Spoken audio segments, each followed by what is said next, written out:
नमस्कार। क्या यही है कांग्रेस की मोहब्बत की दुकान, जहां जुबान पर नफरत और बातों में कब्र खोदने का फरमान? सोनिया गांधी जी, गांधी हे नाव लावण्याचा नैतिक अधिकार तरी तुम्हाला उरलाय का हो?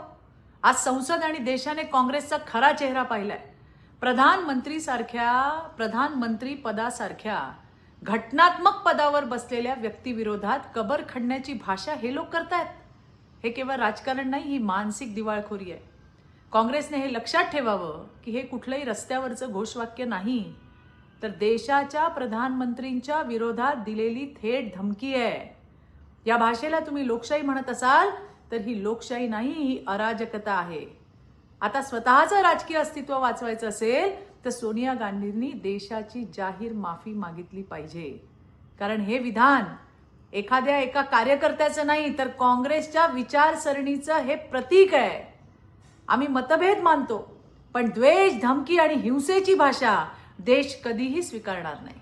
धन्यवाद। जय हिंद, जय महाराष्ट्र, जय भारत।